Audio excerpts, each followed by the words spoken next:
Hello friends, good morning. সকলে কেমন আছো? আশা করি ভালো আছো, আর আমিও আছি খুব ভালো।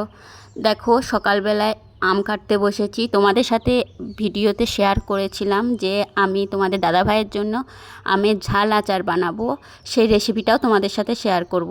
এর আগের বছরেও কিন্তু আমি নিজেদের গাছের আম দিয়ে ঝাল আচার বানিয়ে দিয়েছিলাম। তোমাদের দাদাভাইয়ের কিন্তু ভীষণ পছন্দ হয়েছিল, তার জন্য এই বছরও বলেছে যে আমাকে বানিয়ে দাও, আমি সঙ্গে করে নিয়ে যাব। তার জন্যই কিন্তু সকালবেলাতেই বসে পড়েছি। আর আমাদের এখানে হরিনাম হচ্ছে, তার জন্য কিন্তু বাড়িতে কোনো কাজ নেই। আর সেই জন্যই ভাবলাম যে আমের আচারটাকে আগে বানিয়ে দিই। সকালবেলায় আমগুলোকে ভালো করে ধুয়ে নিয়ে আমগুলো আগে ভালো করে কেটে নিচ্ছি, তো খোলা তুলবো না। আর এগুলো আমাদের মিষ্টি আম।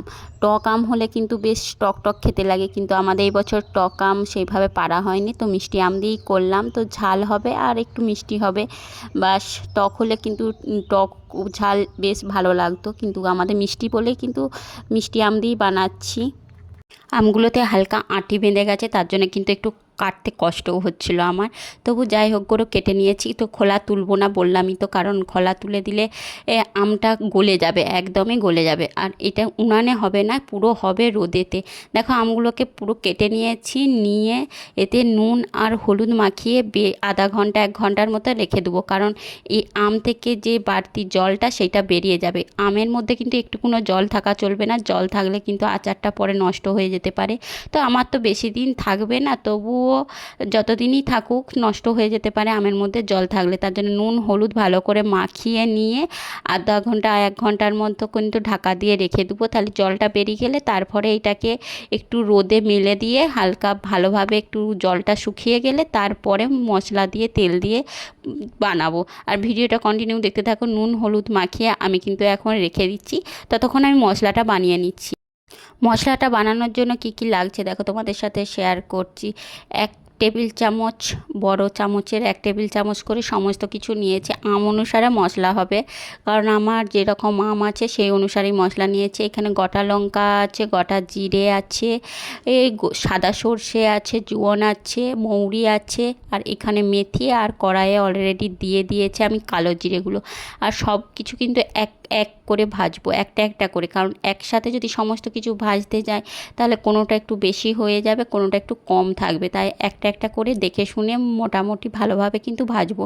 দেখো, একটা একটা করে আমি ভেজে নিচ্ছি। অলরেডি কালো জিরে আর মেথিটাকে ভেজে নিয়েছি, আর মৌরিটাকেও ভেজে নিয়েছি। এরপরে দিয়েছি আমি গোটা জিরে, আর এরপরে সব একটা একটা করেই ভেজে নেবো। সব কিছু আর তোমাদের সাথে শেয়ার করলাম না, কারণ একটা একটা করে ভাজলে বললামই তো সবটা সমান হবে, নাহলে কোনোটা কম কোনোটা বেশি হয়ে যাবে। দেখো, সমস্ত কিছু ভাজা হয়ে গেছে। দিয়ে আমি কড়াইটা একটুখানি রেখে দিয়েছিলাম যাতে একটু মরমরে হয়ে যায়, কারণ কড়াইটা গরম ছিল, তাই সমস্ত কিছু মিশিয়ে রেখে দিয়েছিলাম।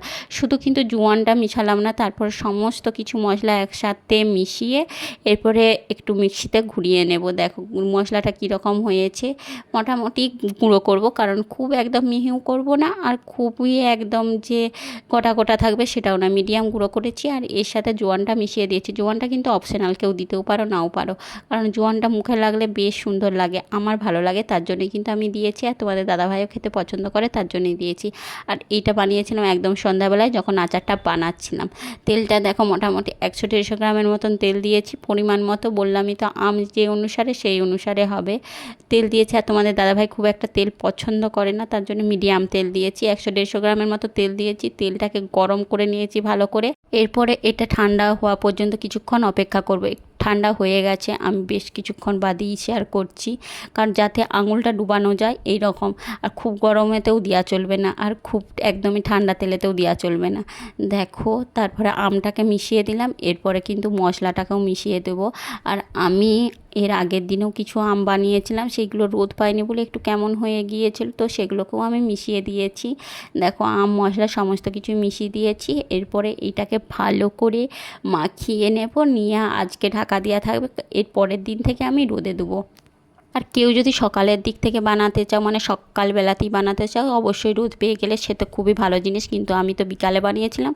তার জন্য দেখো সমস্ত কিছুটা মিক্সড করে দিচ্ছি। আর এইটার সাথে কিন্তু আমি দেবো রসুন, কারণ আমার বরের পছন্দ রসুনের আচার, তার জন্য আম রসুন সব একসাথেই দেবো। আর এটা মিষ্টি আম যেহেতু, সেহেতু টকটা পাবে না আর রসুনের ঝালটা থাকবে। আর ঝাল যে যার মতন দিতে পারো, কারণ আমি মিডিয়াম দিয়েছি, কেউ আরও বেশিও দিতে পারো, এর সাথে কাঁচা লঙ্কাও অ্যাড করতে পারো, যে যেরকমভাবে। কিন্তু শুধু আমের হলে কিন্তু শুধু আম দিয়েও বানাতে পারো। এই যে দেখো আমি রাত্রেবেলায় রসুনটা ছাড়িয়ে মিশিয়ে দিয়েছিলাম, আর এই পরে কিন্তু রোদে দিয়ে দিচ্ছি তারপর দিনে। যাই হোক, আমের আচার কেমন লাগলো তোমরা জানিও। সকলে ভালো থেকে সুস্থ থেকে। আজকের ভিডিওটা এই পর্যন্ত। লাইক কমেন্ট শেয়ার, আর যদি ভিডিওটা ভালো লেগে থাকে একটু করে কমেন্টস করে দিলো। চলো সকলকে টাটা।